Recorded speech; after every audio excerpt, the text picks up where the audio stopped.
recyclage urbain, c'est le principe fondamental de l'urbanisme circulaire, donc à l'image de l'économie qui recycle ses déchets.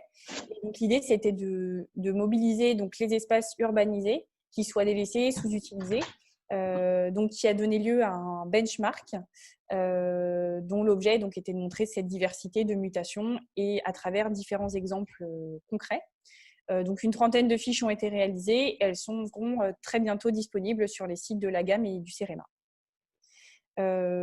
Donc le cycle des rencontres a commencé maintenant il y a 2 semaines.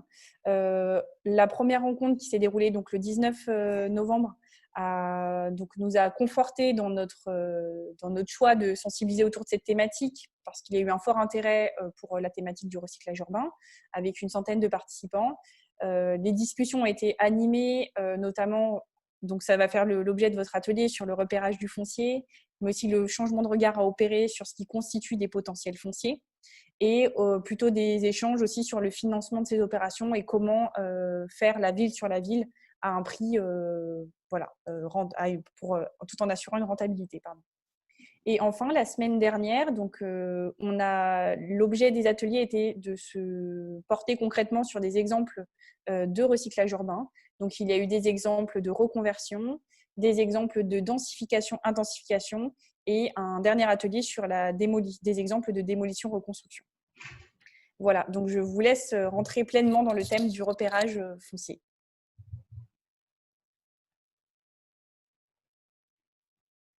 Christine, tu n'as pas rouvert ton micro, je crois.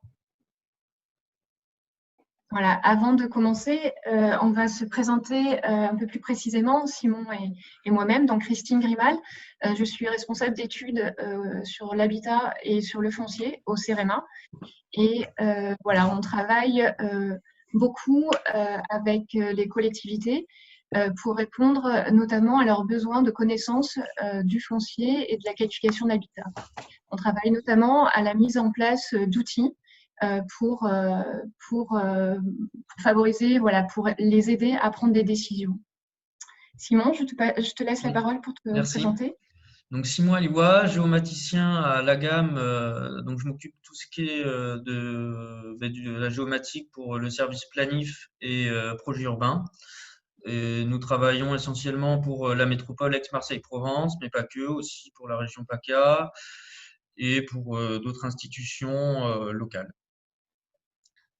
D'accord, merci bien. Alors, je vais commencer un peu classiquement par un constat qui est une prise de conscience collective de la consommation du foncier. En effet, on entend ces chiffres depuis quelques mois que la consommation du foncier représente à peu près un département, 600 000 hectares en une décennie.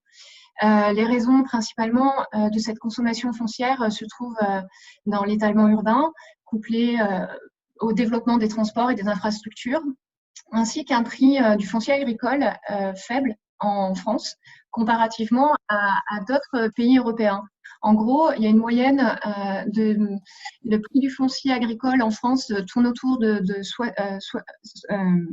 000 € l'hectare.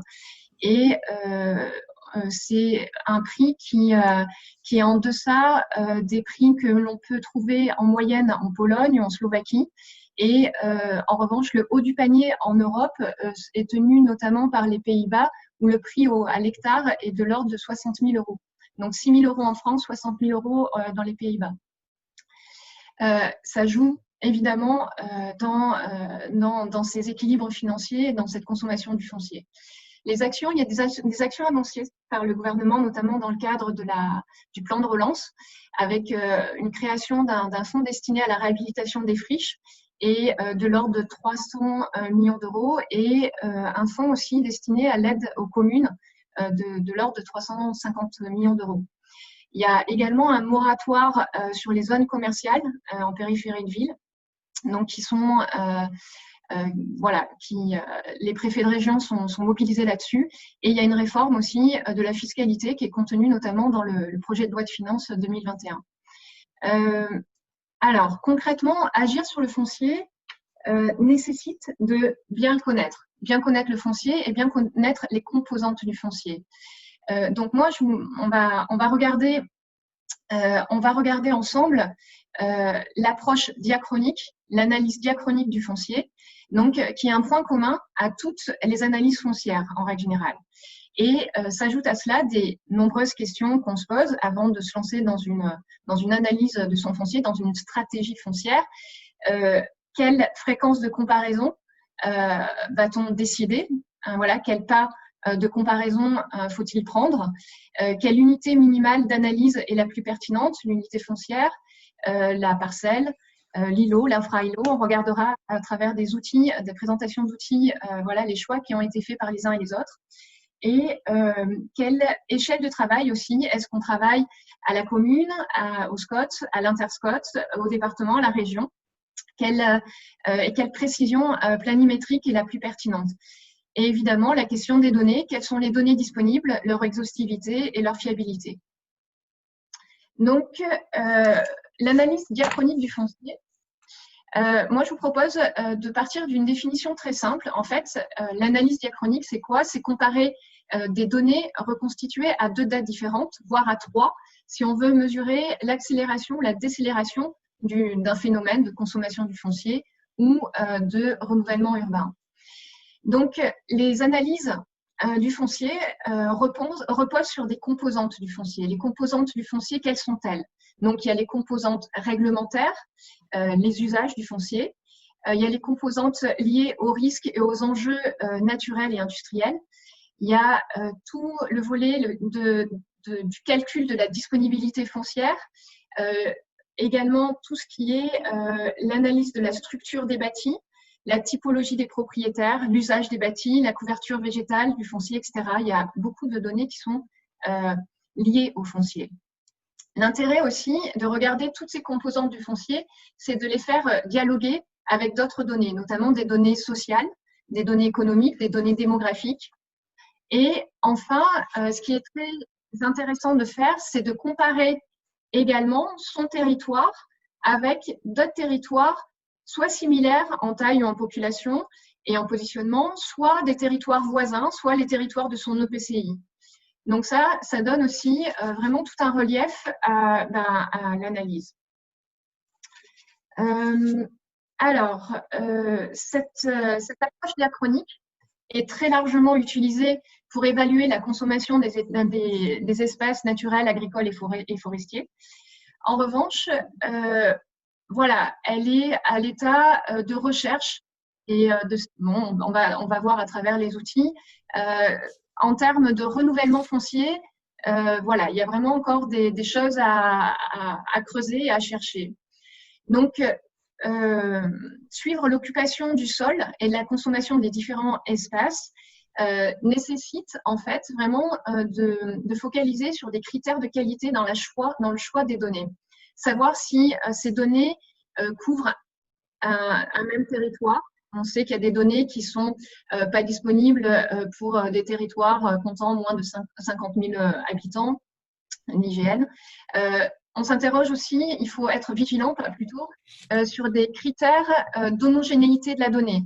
Donc, savoir si cette donnée est stable dans le temps, savoir si les critères et les indicateurs qu'on a choisis, eh bien, on va pouvoir les retrouver 5 ans, 6 ans plus tard.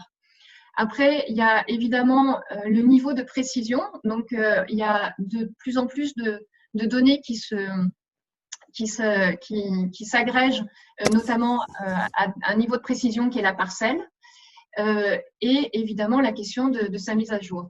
La régularité de sa mise à jour, donc savoir si ces données sont mises à jour tous les 3 ans, 10 ans, etc. Évidemment, ça change vraiment le choix d'entre elles. Je ne vois pas du tout le chat, donc si vous posez des questions, je pense que Simon, voilà, n'hésitez pas à poser des questions. En revanche, je suis aveugle, je ne les vois pas, je vous avoue. Alors, on va se poser la question de cette analyse diachronique concernant le recyclage foncier, le renouvellement foncier. Donc, je vous propose de regarder 4 outils qu'on a choisis pour leur diversité. Alors, attendez, il y a des gens qui n'ont pas coupé le micro, on vous entend. D'accord. Donc, 4 outils différents qui ont été construits pour aider à la décision des collectivités. OK. Alors, on va commencer par le premier outil, qui est le mode d'usage de l'espace. Donc, c'est un outil qui a été mis en place il y a quelques années, en 2012, par l'Agence d'urbanisme de Rouen et des Boucles de Seine et de l'Eure, qui se présente comme un dashboard qui recense en fait les différents usages des espaces et constate leur mutation. Donc là, ce dashboard, donc il y a une carte interactive au centre et des indicateurs qui comparent un état en 2009 et un état en 2015. Donc concernant la répartition des surfaces, la consommation du foncier naturel, voilà, du foncier rural et agricole, pardon. Et après, il y a des données d'évolution de population, de production de logements, de variation d'emploi, etc. Donc ça, c'est un travail qui a été fait à l'échelle de l'Interscot et qui a vraiment une vocation d'apporter des éléments concrets aux communes et aussi qui a vraiment une vocation d'animation derrière. Alors, c'est un travail qui a été fait grâce à des bases de données, mais surtout qui a été fait et qui est fondé sur l'interprétation de photos aériennes. Donc, c'est vraiment de l'analyse de photo-interprétation qui a permis de qualifier les mutations entre 1999 et 2009. Oui. Alors, on va rentrer à l'intérieur de cet outil. Hop. Voilà, quand on zoome sur la carte interactive, il y a des espaces assurés qui, quand on clique dessus, permet d'avoir un détail sur ce qu'était cette parcelle en 2009 et sa mutation et ce qu'elle est devenue en 2015. Donc là, on était sur une parcelle qui était en urbanisation en cours ou en friche et qui, en 2015, accueille un équipement public ou privé sur une surface de 3,909 hectares. Donc voilà, c'est un travail qui a été fait à l'échelle de l'Interscot, qui a mobilisé de nombreuses personnes, donc 170 élus ou techniciens issus de 230 communes. Donc un gros travail d'observatoire thématique, mais qui est lié aussi à toute une méthode d'animation derrière. Voilà, je vous présente un autre cas. Bon, donc là, vous voyez en haut à gauche, en 2009, il y avait des parcelles qui étaient en urbanisation ou en friche, qui sont devenues des activités industrielles, artisanales et tertiaires. Donc, il y a tout un travail de classification que je ne vais pas vous détailler aujourd'hui. Et la parcelle contiguë qui était également en friche et qui est devenue un espace naturel non agricole et non boisé. En revanche, là, il y avait des espèces qui étaient donc en bas, qui accueillaient des équipements publics et privés et là des activités industrielles et artisanales qui sont devenues des friches en 2015. Voilà. Il faut pas se continuer. Alors, je ne sais pas s'il y a des questions. Je ne les vois pas. Simon, je te laisse réagir parce que je ne les vois pas en fait. Oui, pas de souci, je réponds aux questions. Merci. Ok, très bien. Alors, je vous propose de continuer avec un autre outil qui a été développé par l'Institut Paris Région récemment, qui est basé sur les TUF, donc les tissus urbains franciliens, donc qui analyse la forme des bâtis et une typologie, donc à partir d'une typologie très détaillée des formes d'habitat, déclinées en une soixantaine de types d'habitat. Donc, cet outil a été réfléchi pour qu'il puisse s'appliquer aussi bien à des espaces ruraux, l'analyse d'espaces ruraux, que l'analyse de l'hypercentre de la métropole de Paris. Donc, c'est un outil qui vient de sortir avec une mise à jour prévisionnel qui est annoncé dans 4 ans. Donc, cette mise à jour, bien sûr, aura pour ambition d'assurer le suivi et l'analyse de l'évolution de la morphologie des espaces urbains. Alors, cet outil, dans le support qui vous sera transmis, j'ai essayé de mettre un maximum de liens pour que vous puissiez aller creuser si cela vous intéresse. Cet outil donc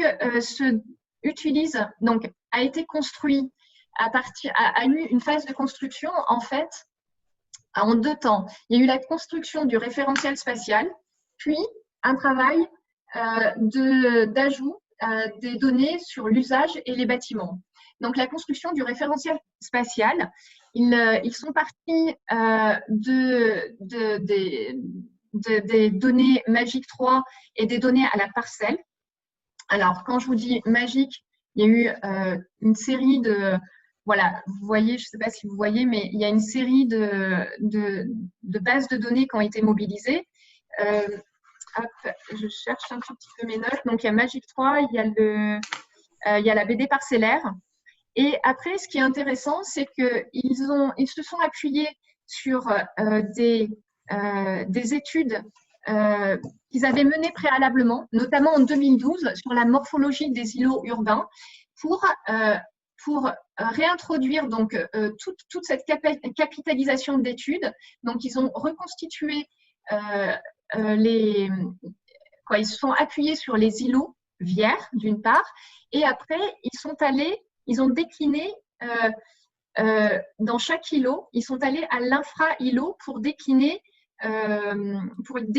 après les usages et les bâtiments. Donc, ils sont partis de la parcelle, ils ont utilisé donc toute leur connaissance qu'ils avaient sur les îlots et pour descendre à l'infra-îlot. Donc là, c'est une maille d'analyse qui est très pertinente, quoi. Moi, j'ai trouvé cette approche très qualifiante. Et une fois qu'ils ont fait ce référentiel spatial, ils ont rajouté toutes les données sur les usages et les bâtiments. Donc, les usages, c'était à l'échelle de la parcelle, donc sur les voiries, les habitats individuels, l'habitat collectif.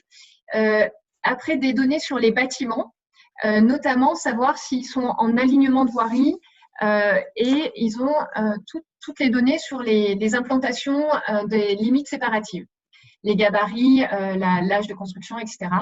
Et donc, pour aboutir à ces TUF, ces tissus urbains franciliens, qui détaillent à l'échelle de l'infra-îlot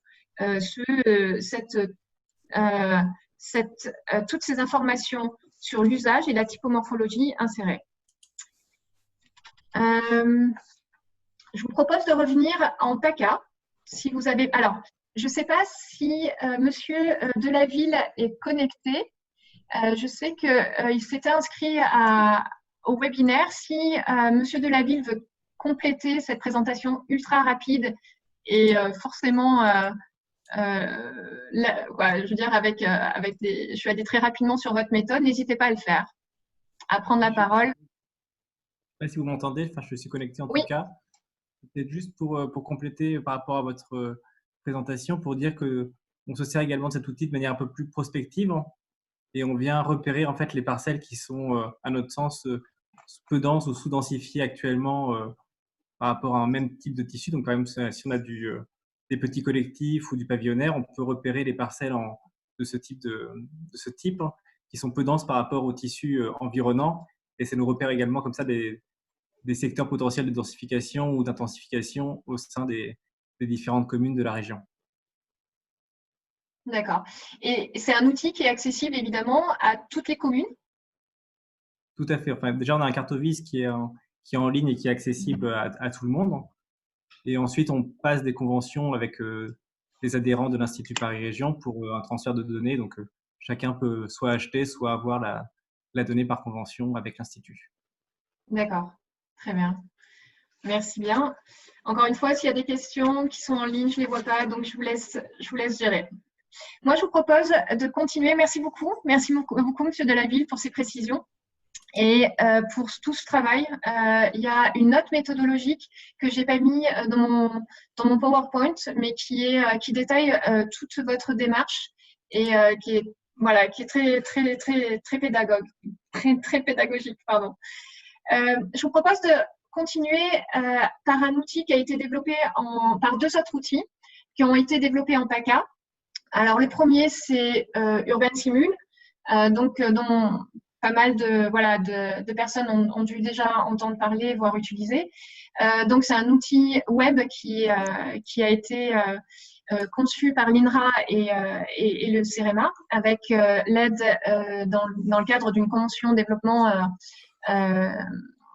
signée par la région, l'ADREAL et le CRIJ et l'EPF, PACA. Alors, la finalité de cet outil, il y a forcément une approche diachronique qu'on va voir, mais la finalité est vraiment d'apprécier le potentiel foncier constructible à l'échelle de l'unité foncière. Donc, l'idée de cet outil, c'est de centraliser un maximum de données afin de faire gagner du temps à ces utilisateurs de ne pas courir après la donnée et évidemment de rendre cette donnée la plus intelligente possible. Et notamment, une des fonctionnalités d'Urban Simul est de pouvoir remonter dans le temps. Donc, on peut remonter de 1900 à 2019. Donc là, on a choisi une commune en 1990 et on voit, grâce à un code couleur que vous voyez en bas de l'affiche, on voit l'évolution des constructions.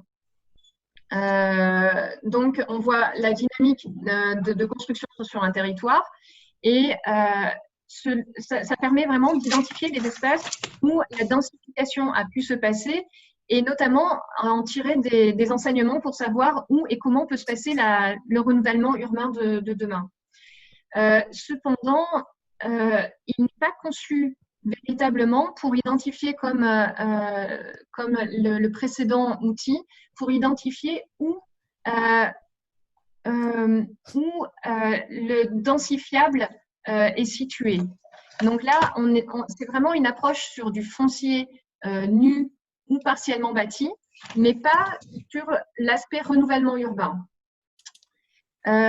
Cependant, il y a un module pronostic qui est en cours de développement qui, lui, réfléchit et permet d'avoir des données de prédiction de construction et de nombre de logements, mais tout ça en extension ou en division, mais pas en renouvellement urbain. Donc, c'est tout un chantier de développement sur lequel le CEREMA réfléchit pour compléter cela.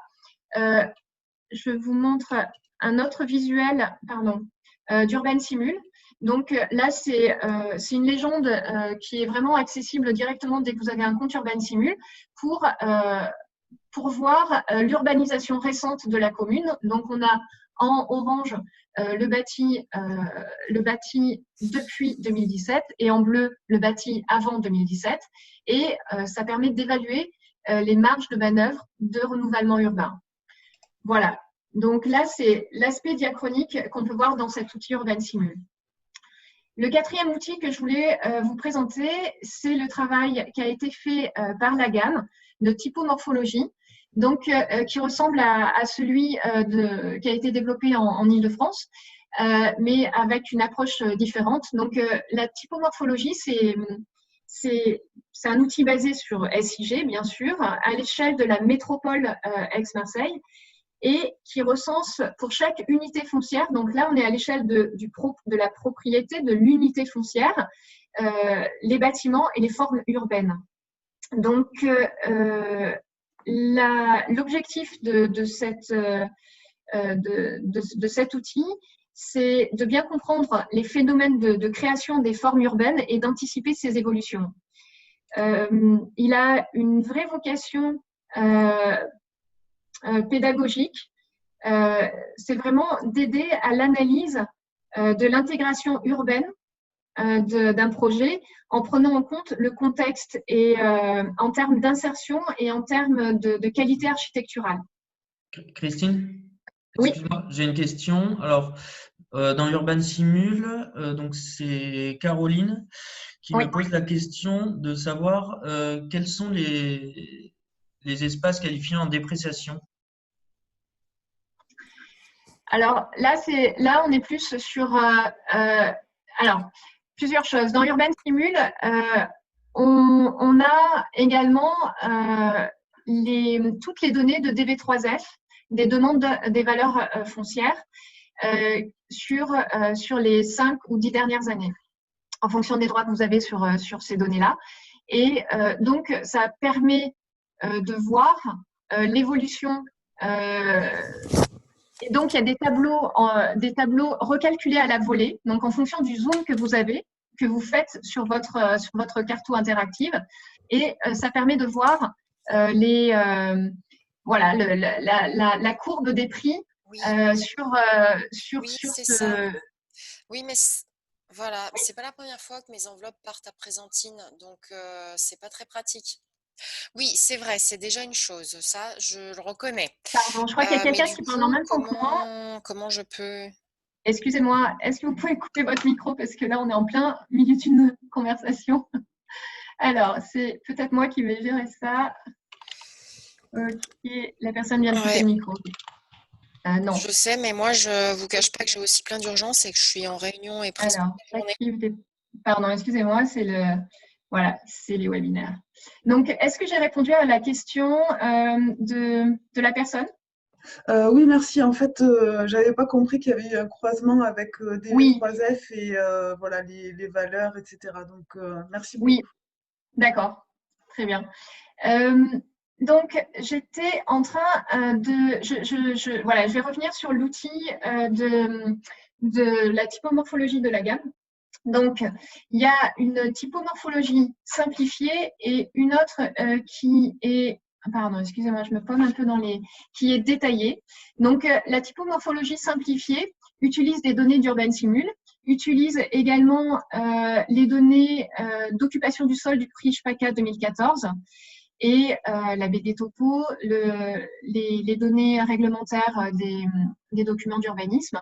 Donc, il y a une dizaine de postes qui sont déclinés dans cette typomorphologie simplifiée et qui sont déclinés en 25 autres postes si on la veut détailler.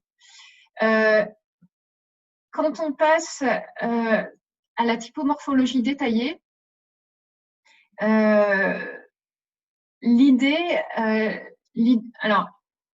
c'est de rentrer,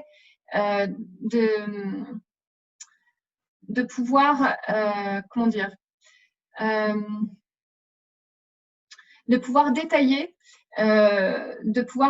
les centralités anciennes, l'habitat collectif, l'habitat individuel, les activités économiques et les équipements.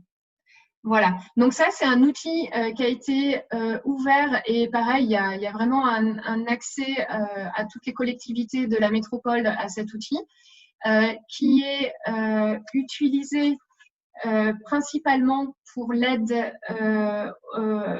qui est utilisé pour l'aide pour réviser ou modifier les documents d'urbanisme, mais qui peut être évidemment aussi utilisé à l'échelle d'un territoire, mais à l'échelle d'un projet ou à l'échelle d'un projet urbain. Il y a l'ambition d'actualiser ces données d'ici 2-3 ans pour suivre évidemment l'évolution de toute cette typomorphologie et avec une réflexion en cours d'améliorer et d'apporter des compléments d'information, notamment sur la perméabilité des sols, sur la représentation du potentiel aussi des îlots de chaleur urbains. Voilà. Il y a Simon qui a beaucoup travaillé sur ce projet-là, donc qui est basé vraiment sur des bases de données comme vous voyez sur cette slide et surtout sur un gros travail de photo-interprétation de chaque unité foncière, de chaque bâti d'unité foncière. Et c'est une photo-interprétation qui va être actualisée d'ici 4 ans, mais qui a été réalisée sur à peu près 1 million de bâtis. Donc, c'est un gros travail de 1 année, 2 années de travail. Pareil, si vous avez des questions, je pense que Simon pourra vraiment répondre à vos demandes de précision. Oui, n'hésitez pas et je vais en reparler dans la deuxième partie pour ma présentation. Merci. Ok, je continuerai et je finirai par un regard sur d'autres outils qui sont en construction, donc pour qualifier le foncier et notamment de manière diachronique. Alors, il y a un outil qui est, donc ces deux outils à l'échelle nationale, il y en a beaucoup d'autres. Il y a beaucoup d'autres outils qui sont en cours de construction. Là, je vous en présente deux. Voilà, j'en cite deux par proximité professionnelle parce que c'est des outils que le CEREMA, dans lequel le CEREMA participe et qui sont construits à l'échelle nationale. C'est ça aussi qui est intéressant. Donc, il y a l'outil Cartofriche et l'outil Urban Vitalise. Deux mots sur Cartofriche. Donc, c'est un outil qui permet, qui a vocation à recenser les friches, qu'elles soient industrielles, commerciales ou d'habitat. La base de travail, ce sont les bases Basias et Basol, et la capacité aussi à capitaliser toutes les données d'observatoires locaux sur les friches. Donc, il y a vraiment tout un travail participatif, incitatif à mettre les données disponibles d'observatoires locaux sur cet outil-là. Donc, voilà. Actuellement, il y a à peu près 1200 friches qui sont qualifiées. Le degré de précision, donc comme vous voyez, peut-être pas très bien, mais n'hésitez pas à aller sur le site qui est en open data. Donc, le niveau de précision, c'est la maille de précision, c'est l'unité foncière. Il y a des précisions sur le type de propriétaire, ancien et nouveau, les dates de transactions éventuelles, évidemment tout ce qui est zonage d'urbanisme, et le niveau de pollution. Savoir s'il y a un projet dessus, oui ou non également. Je peux vous dire quoi d'autre sur ce projet-là, qu'il va continuer, c'est un projet en développement, qui va continuer notamment en PACA dans le cadre d'une convention qu'on est en train de signer avec l'EPF et la région pour enrichir cet outil, notamment dans le département du 06 et dans le 83 dans un premier temps et sur la région dans un deuxième temps. J'apporte juste une précision que c'est vraiment les utilisateurs qui vont venir véritablement enrichir cette base. Donc, c'est vraiment une base qui est basée sur du crowdsourcing. Ouais. Deux mots sur le deuxième outil qui est en cours de construction, qui a été il a débuté en septembre 2020, donc il y a 2-3 mois. Urban Vitalise, c'est une start-up d'État, donc dans les mains de fonctionnaires d'État, qui a vocation, c'est un outil numérique qui a vocation à accompagner des collectivités, des porteurs de projets, pour des collectivités en zone détendue, des petites et moyennes collectivités en zone détendue, où la réhabilitation de friches urbaines est d'autant plus compliquée. Donc l'objectif est vraiment s'appuie en fait sur 3 étapes. La première étape, c'est renseigner au maximum le porteur de projet sur les qualifications de cette friche, avoir un mini diagnostic de cette friche de façon le plus automatisée possible. La deuxième étape clé, c'est mettre à disposition du porteur de projet tous les acteurs et outils qui permettent de rassembler tous les acteurs et tous les outils pour bien qualifier cette friche.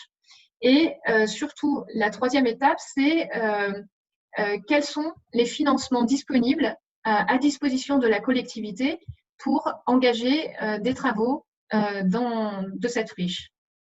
Donc là, il y a un contact friche@beta.gouv.fr. Je vous l'ai mis ce contact parce que c'est un projet qui est vraiment ouvert à tous. Il y a un point d'étape qui est accessible à tous, qui est en visio, quoi. Il y a un point d'étape d'1 heure tous les jeudis après-midi à 14 h, accessible à tous, où vous voyez… oui. Excuse-moi de te couper, en fait, il est bientôt midi. Du coup, on va pas tarder, je pense, à passer à la deuxième étape. Ah oui, désolée, j'étais trop longue. Non, c'est pas grave. Ok. Ok, donc je te laisse la main. Très bien, Hop. merci. Alors, je vais Merci. partager mon écran. Hop.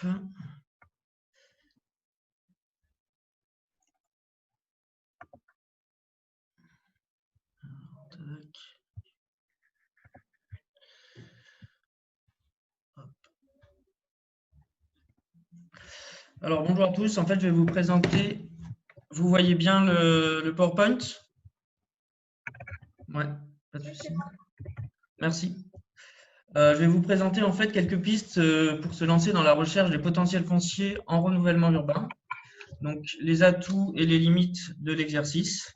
N'hésitez pas à me couper à l'oral si vous avez des questions, il n'y a pas de souci.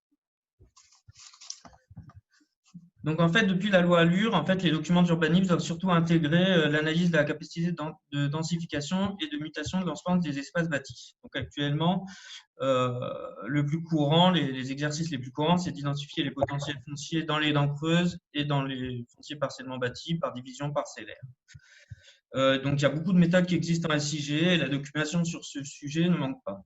Donc, à l'échelle de la métropole Aix-Marseille-Provence, nous utilisons surtout l'outil UrbanSimul et aussi le plan d'info foncière métropolitain.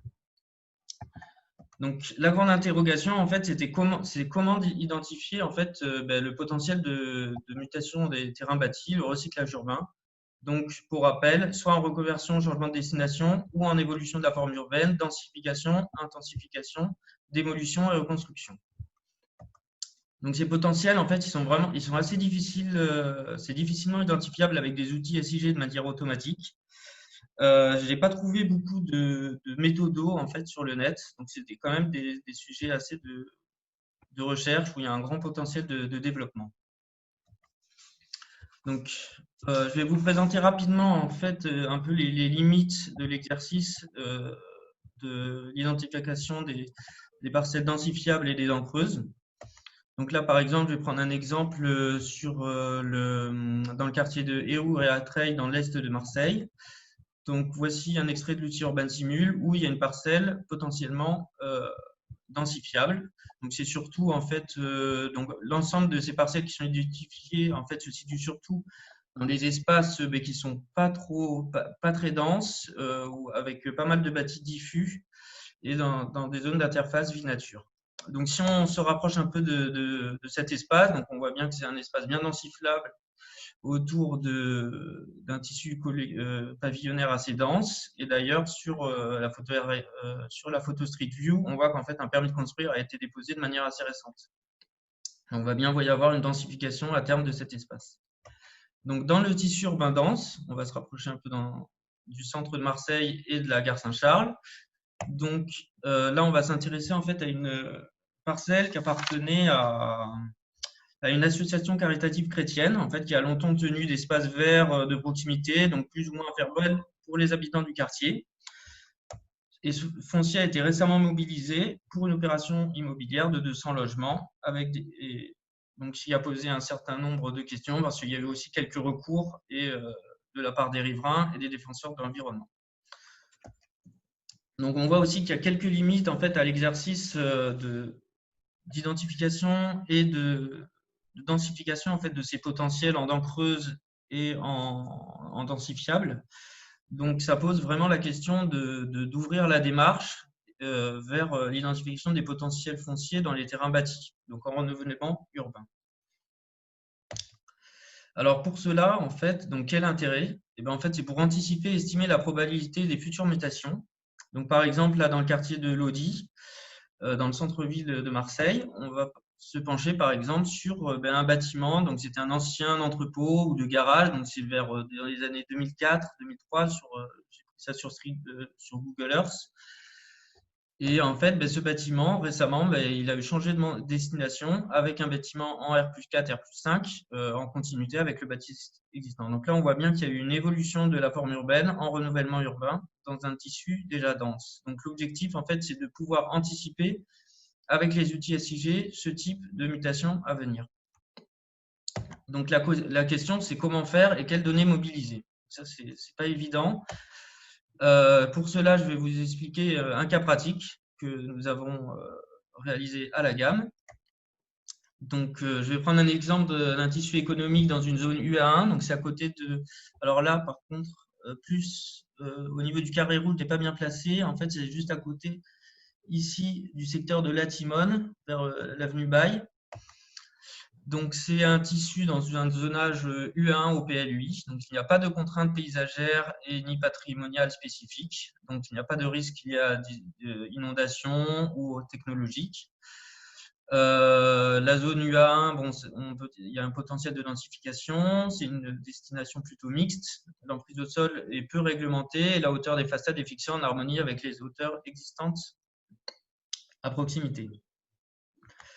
Si on se rapproche par exemple avec la typomorpho, donc là on voit bien l'intérêt aussi de cette base de la typomorpho qui est réalisée à l'échelle de l'unité foncière et du bâti. Donc on voit bien que c'est en fait ce bâtiment, c'est un tissu économique, à vocation économique, à usage de garage ou d'entrepôt, au milieu d'un tissu plutôt mixte de faubourg en R+3, de type 3 fenêtres marseillais, mais aussi de collectifs, d'anciens collectifs de R+4, et aussi d'un grand ensemble d'équipements liés à la santé. Un foncier aussi qui est très bien desservi par les transports en commun, puisque le métro n'est pas loin. Si on réalise du coup le croisement en fait entre cette typomorpho, la forme urbaine et le PLUI, on obtient en fait un croisement auquel on a en fait réalisé des catégories. On a identifié des catégories, donc des mutations de la forme urbaine probable. Donc ça peut muter par exemple de l'habitat vers une autre forme d'habitat ou vers de l'éco ou de l'équipement, des mutations des équipements probables sans changement de vocation. Donc là, par exemple, ça peut être un gymnase ou un terrain de tennis qui peut muter vers un centre social ou un groupe scolaire. Des mutations du tissu économique probable, dont ici c'est le cas, ce qui peut être muté vers, par exemple, un ensemble de bureaux, vers du logement ou vers un équipement. Des mutations des infrastructures et aussi une mutation parce que c'est une zone projet, par exemple une zone AU ou une zone SU. Les zones SU concernent en fait dans le PLU des zones projet, par exemple, elles sont présentes dans l'opération d'intérêt national Euro-Méditerranée. On peut les retrouver. Donc, si vous avez des questions sur ce croisement, n'hésitez pas, c'est le moment. Si vous souhaitez savoir comment faire, si vous avez des interrogations.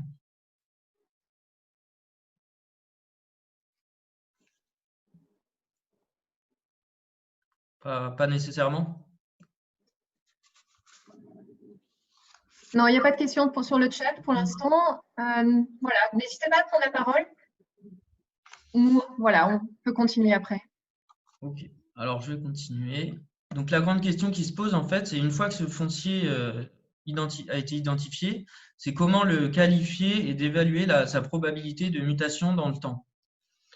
Donc pour cela, en fait, on va agréger un très grand nombre de données, donc des données liées au risque, aux servitudes d'utilité publique, la nature des propriétaires, la densité, donc des rapports de densité, et on va établir une méthode de scoring. Donc là, c'est un exemple de ce qui a été réalisé dans le cadre d'une étude pour l'extension du tram Nord. Donc ça, c'est dans le quartier de la Cabucelle, juste au-dessus de l'opération d'intérêt national Euro-Méditerranée. Donc en fait, on a agrégé tout un type de données. On leur a attribué une note et ensuite on a établi un scoring pour savoir à peu près quel foncier était, on va dire, potentiellement mutable, avait le moins de contraintes possible. Et avec un score de -6 à -1, là, c'est les fonciers les plus difficilement mobilisables à cause des contraintes. Si vous avez aussi des questions sur ces croisements, n'hésitez pas. Et alors, dans un second temps, je vais demander un peu votre avis pour savoir quels sont les atouts et les contraintes de ces données. Donc, par exemple, n'hésitez pas à m'interpeller. Donc, voici, en fait, c'est l'ensemble des données que je suis amené dont je suis amené à mobiliser.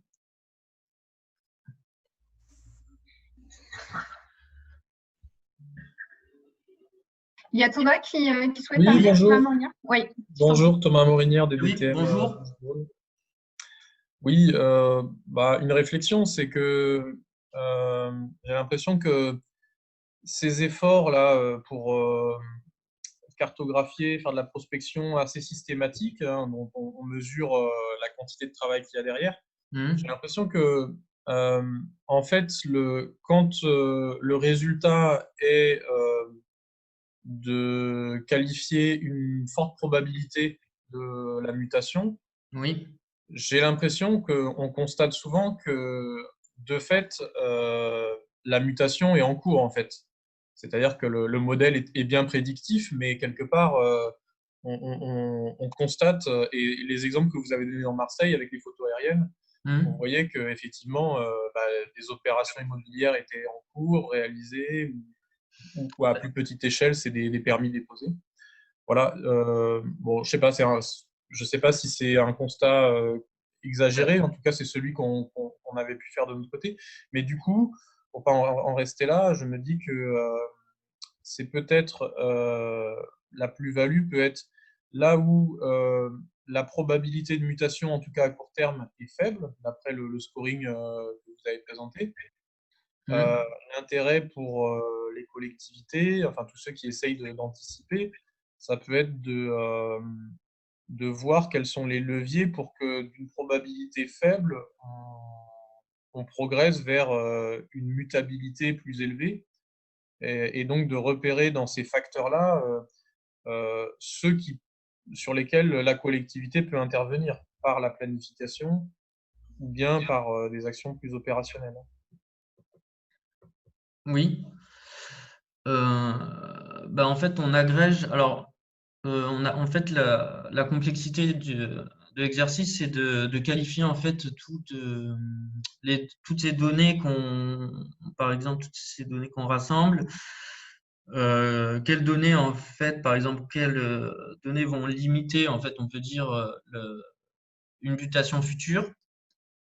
Des fois, par exemple, il y a des fonciers qui vont être exclus automatiquement parce que c'est dans une zone rouge d'un PPRI ou dans une zone inconstructible d'un PPRT. Il y a des fonciers qui sont identifiés, mais en fait, c'est déjà des coopératives parce que on a la base des permis de construire. Du coup, on voit si, en fait, il y a déjà des projets dessus.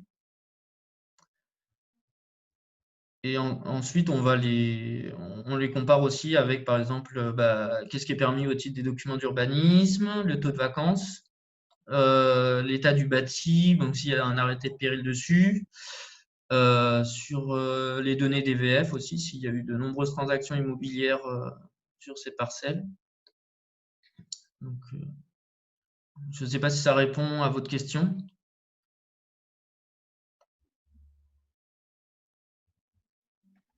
Je fais écho aussi à d'autres questions qui sont posées. Le constat qu'en milieu rural, il est difficile d'obtenir un niveau d'information aussi précis que quand on est dans l'hyperurbain, dans l'urbain. Est-ce que, Thomas, toi, tu utilises des données particulières quand tu es en milieu rural? Alors moi, en milieu rural, alors non, en fait là, c'est un outil SIG qui est développé de manière automatique à l'échelle de la métropole. En fait, c'est surtout pour à l'échelle à grande échelle. Ensuite, c'est sûr que il faut un travail par photo-interprétation, voire terrain. Donc ça vaut pas un travail à cette échelle. Mais ça peut, on va dire, un premier travail de reconnaissance automatique, ça peut aider ensuite à un travail de photo-interprétation et de terrain, ça peut limiter le. D'accord. Et est-ce que C'est par vrai hasard, qu'en zone rurale, souvent donc les potentiels sont quand même bien connus à l'échelle d'une petite commune. Donc c'est un peu plus facile de faire du terrain, d'aller voir, d'identifier. C'est un peu plus simple que par exemple à l'échelle d'une ville comme Marseille, Lyon ou Paris. D'accord. Après, il y a des questions sur est-ce qu'il y a une prise en compte de l'usage social? Est-ce que ça fait partie des données de contraintes ou d'enjeux que vous avez? Est-ce qu'il y a une dimension d'usage de données sociales? De données sociales, par exemple, quel type de données? Je ne sais pas si… Ouais, si la personne peut préciser, moi j'entends cela peut-être sur les données sur les seuils de pauvreté. Oula, il y a quelqu'un qui cuisine, là. Je vais essayer de. Ok, Carole, voilà, je l'ai désactivé. Est-ce que vous utilisez des données de Philocom sur d'occupation, de niveau de revenus? Ah non, ça par contre, on Non, ne les utilise pas. Je peux le d'accord. rajouter, oui, pourquoi pas. Ouais, les données Philocom, ouais. D'accord. Il y a d'autres questions aussi sur la caractérisation des risques de pollution sur les sites.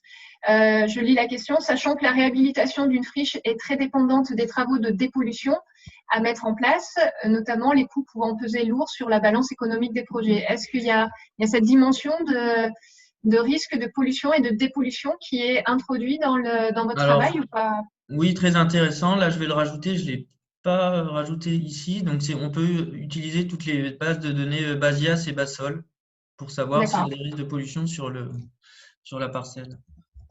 D'accord. Alors, la personne de la région sud, Monsieur Rollin, disait Ouais. non, c'est la place des espaces verts, non pas les revenus, qui n'est pas ma question. Donc, la question, c'est est-ce que vous prenez en compte la place des espaces verts? Et des usages des espaces Ah verts. oui, la place des espaces verts, ça veut dire par exemple s'il y a des espaces de pleine terre qui sont au titre du PLUI qui sont obligatoires dans la. Non, ma question est plutôt, et on peut prendre l'exemple de l'îlot Chanterelle, qui avait un îlot qui avait pris une vocation par rapport à ce quartier, un quartier extrêmement dense où il y a peu d'espaces verts accessibles au public. Et cette question, je dirais, et on le voit à travers un certain nombre de projets, enfin, en tout cas de projets issus des habitants concernant la défense de certains espaces qui ont une vocation plutôt justement récréative dans une ville qui aujourd'hui tente effectivement à se densifier et à se densifier massivement, parfois au détriment de parcs. Alors de parcs, alors Il y a eu quelques exemples de lutte sociale sur oui. Marseille. Cette dimension-là me paraît peu prise en compte dans votre analyse. En fait, non, parce qu'on ne se focalise pas. Alors, dans cette analyse, justement, on va au-delà parce que des espaces verts et des parcs qui sont identifiés plus dans l'analyse comme des fonciers nus ou des fonciers partiellement bâtis. Donc, ça rentre en fait dans l'identification des potentiels fonciers, mais en foncier nu et partiellement densifiables, mais pas dans le renouvellement urbain. Puisque dans l'approche renouvellement urbain, on va se focaliser uniquement sur des parcelles qui sont déjà bien bâties. Mais on ne prend pas en compte les parcs, et le foncier nu, les parcs et les jardins, en fait. Les besoins non plus. Ces besoins justement de laisser des espaces récréatifs qui sont quand même, je dirais, la condition d'acceptation Oui. de la densification par les habitants. Oui, comment vous gérez un petit peu? Est-ce que cette notion est ça, en fait, ça peut être utilisé via les potentiels, on va dire, les potentiels fonciers en terrain nu et partiellement densifiables. Ça peut aider aussi à identifier en fait ces fonciers en fait qui présentent des fois une certaine biodiversité et qui peuvent être, comme dans l'exemple que j'ai montré, servir de lieu pour les habitants, de lieu social. Ça peut être, ils peuvent être en fait identifiés et protégés. Ça peut être protégé. Mais là, dans cette nouvelle démarche, en fait, on n'identifie pas ces lieux, mais en fait, on identifie vraiment les formes urbaines qui peuvent se muter, se transformer, quoi. Comme par exemple l'entrepôt qui peut devenir un petit collectif en R+4, R+5. L'exemple suivant que vous montriez était quand même, je dirais, un espace a priori. Alors, c'était lequel? C'était déjà un espace relativement naturé et qui pouvait peut-être retrouver. C'est celui-là? Non, pas celui-là, celui sur Il y a Thomas, Alors, celui-là, peut-être. pardon, Simon, il y a Thomas Vermont qui veut prendre la parole, peut-être. Bon, je vous laisse, je échanger avec nous. Voilà. Thomas, Oui. n'hésitez pas à prendre la parole. Et Oui. il y a une question aussi sur la vacance, mais on va prendre le temps, n'hésitez pas. D'accord. Merci Thomas Vermont de la gamme, référent planification. C'est pour répondre effectivement un petit peu à cette question-là du repérage et de la prise en compte des différents enjeux sociaux et on va dire de qualité d'habiter le quartier. En fait, je crois qu'il faut bien avoir en tête que l'exercice de repérage, c'est pas un exercice qui fait derrière projet urbain. C'est un préalable pour construire des projets urbains, des projets de territoire, mais la construction de la ville ne peut pas passer effectivement par de la modélisation, que de la compilation de données.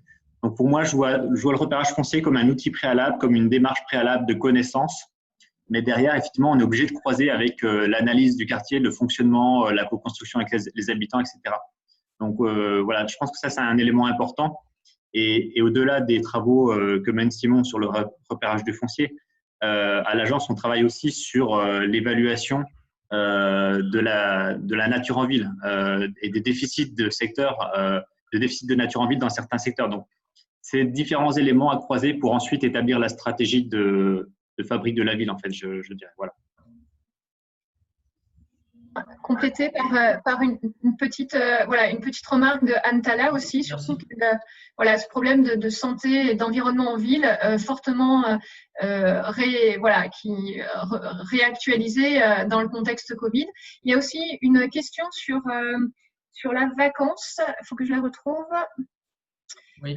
Sur la vacance, quelles données sont utilisées, quelles données géolocalisées sont-elles utilisées sur la vacance? Est-ce que tu utilises la taxe d'habitation sur les logements vacants notamment? C'est les données, oui, c'est les données fiscales liées. En fait, c'est le fichier 1767 BISCOM de la DGFiP. Donc, ça présente certaines limites, mais bon, actuellement, on a uniquement cette donnée qui est assez qu'on traite depuis pas très longtemps. On n'a pas de données plus précises pour qualifier la vacance à l'heure actuelle. Donc, on utilise cette donnée et en fait, qui est à l'échelle de la parcelle et on la compare par exemple à la base des unités foncières, des fichiers fonciers, où on a le nombre de logements. Du coup, à partir de là, on établit un taux de vacance à l'unité foncière pour savoir en fait quelle est la part de logements vacants dans l'unité foncière par rapport au nombre total de logements. Merci beaucoup. Et pour la vacance professionnelle, donc ça c'est une grande question. Actuellement, on travaille sur donc ça c'est encore au stade projet sur la taxe professionnelle en fait, sur le versement de la taxe pro. Donc on essaie d'identifier en fait à partir d'un certain nombre d'années un local commercial où par exemple la taxe pro n'a pas été versée, on peut estimer que c'est devenu vacant ou pas utilisé. Mais bon, ça, c'est encore plus. Le problème après des données, c'est que des fois, ça reste des données, ça ne reflète pas, on va dire, la réalité du territoire, quoi. Mais c'est un bon outil d'aide à la décision, surtout pour les documents d'urbanisme, pour les alimenter à une certaine échelle, quoi. À l'échelle de la métropole ou de la ville de Marseille. C'est quand même assez intéressant.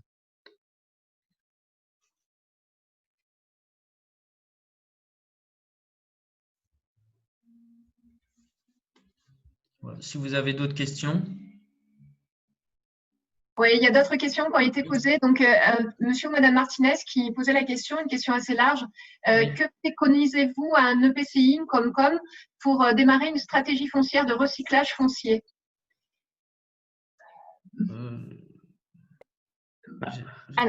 Alors, je n'ai pas très bien compris la question, excusez-moi. C'est-à-dire, comment commencer une stratégie foncière de recyclage foncier? Sur quoi s'appuyer en fait? Par rapport à un observatoire foncier, je pense que c'est un bon outil à mettre en place pour avant tout élaborer une méthode de stratégie foncière. Donc, c'est une méthode un peu empirique et prospective de rassembler tout un tas de données, de les compiler entre elles. Et ensuite, après, une fois identifié, en fait, après avoir analysé toutes ces données et en tirer des résultats, élaborer par exemple des secteurs stratégiques par rapport à la volonté aussi politique, par rapport aux zones de bonne dessert, par rapport à l'évolution de la population, par rapport à tout un tas de données. On peut aussi compiler et après c'est plus une technique aussi qualitative. Et comment, par exemple, on se dire, tiens, ce foncier, par exemple, qui a été identifié en agrégeant toutes ces données, en fait, il se trouve qu'il se situe dans un périmètre qui est très intéressant parce qu'on veut développer ici, je ne sais pas, une offre d'habitat, une certaine offre d'habitat ou une certaine offre en économie. Donc, c'est vraiment un outil de base d'aide à la décision qui est quand même assez utile. Oui. Cette personne-là, si vous voulez prendre la parole, vous êtes sur quel territoire et est-ce que, déjà peut-être se poser la question s'il y a un observatoire foncier qui existe déjà à un niveau départemental ou régional. Voilà, si vous pouvez apporter des précisions. Vous m'entendez ? Oui, Madame Martinez. Oui. Je suis en fait, je suis pas sur un territoire, je suis à l'échelon régional justement, Oui. et on va dire en attente de la mise en œuvre d'un appel à manifestation d'intérêt auprès des EPCI justement qui va aller dans le sens de l'identification et de la reconversion des friches. Donc, du coup, ce atelier m'intéressait pour justement essayer de voir si quand on n'est pas une métropole, quand on est un territoire de taille moyenne, type intercommunalité Comcom, avec justement pas toutes les bases de données qui sont alimentées par des référents SIG qui ont l'habitude de manier ces données, par quel biais le prendre, quoi, par quel biais amorcer à l'échelle d'une collectivité qui n'est pas non plus très dotée en moyens, comment, on va dire, aller puiser dans toutes ces ressources pour avoir un début de visibilité sur une éventuelle reconversion de site qui peut pas non plus être tout à fait exhaustive, mais qui va être un peu stratégique à court moyen terme, quoi. Ma question est très large, je le comprends. Non, c'est pas évident à répondre. Parce que vous disiez, ouais, par exemple, vrai. Après... l'idée d'un observatoire. Oui. Mais chaque EPCI ne va pas développer son observatoire. Ah, non, des observatoires, il en existe. Alors, voilà. ça peut être fait, par exemple, ça peut être fait à l'échelle d'un EPCI s'ils ont la compétence de développer un observatoire eux-mêmes. Ça peut être réalisé par un bureau d'études, par une agence d'urbanisme, par une autre institution. Après, c'est vrai que ça dépend à quel. Bon, c'est vrai qu'au niveau régional, c'est assez vaste. Mais oui, ça peut être faisable, mais. Ok. Et vous êtes sur le territoire de PACA, Madame Martinez ? Oui, tout à fait. D'accord. Oui, tout à fait. Je suis à la région Provence-Alpes-Côte d'Azur. D'accord, ok. Ouais. Moi, je pense que voilà, les outils qui commencent à émerger au niveau régional, donc on vous a présenté rapidement Urban Simul, qui centralise beaucoup de données qui ne sont pas expressément sur le renouvellement urbain, mais qui permet de capitaliser un certain nombre de données intéressants et qui les rend intelligents pour les disponibilités foncières ou les possibilités de densification. Donc, il y a déjà ce côté densification qui peut être préanalysé sur un outil comme ça qui est régional, accessible à toutes les collectivités gratuitement, sur la simple demande d'un compte. Et après, c'est vrai qu'il y a des outils qui se mettent en place aussi au niveau national, comme Cartofriche, où il y a déjà un recensement. Je ne sais pas si vous avez eu le temps d'aller sur la carto en open data, mais il y a déjà un certain nombre de données qui est absolument pas consolidé et pas. Voilà, il y a tout un travail qui s'enclenche, mais c'est déjà ça peut être déjà des supports, je dirais. Et évidemment, ça vient en complément. D'accord. Et ça vient en complément de, bien sûr, ce que disait Simon. Hein. Oui. Il est 10 heures, il est midi 10. On me dit que voilà, il faudrait apporter une conclusion. Peut-être Simon, je te laisse reprendre la parole. Oui, alors en fait, alors toutes ces méthodes, en fait, c'est un peu au stade de recherche, donc c'est quand même assez intéressant puisque l'objectif, c'est de pouvoir voir dans le temps donc, ce qui s'est passé en termes de renouvellement urbain sur une commune. Donc, il y a 5-10 ans, qu'est-ce qui a évolué dans la ville, comment les formes urbaines ont évolué. Donc, ça, c'est tout ce qui est l'analyse diachronique. Mais aussi, ce qui est très intéressant, c'est de pouvoir voir dans le futur, d'un point de vue prospectif, à travers, en agrégeant un grand nombre de données pour savoir un peu qu'est-ce qui peut bouger, quelles formes urbaines sont susceptibles d'évoluer. J'espère avoir… merci pour votre attention et bon appétit. Merci à tous pour votre participation. Je voulais juste vous rappeler que vous pouvez retrouver donc les supports et les interventions donc sur les sites de la Gamme et du CIREMA pour ceux qui n'auraient pas pu assister à l'ensemble des ateliers ou à la plénière. Voilà. Donc vous retrouverez tout sur le site de la Gamme et du CIREMA pour retrouver présentation et échange. Merci à tous. Merci. Merci, au revoir.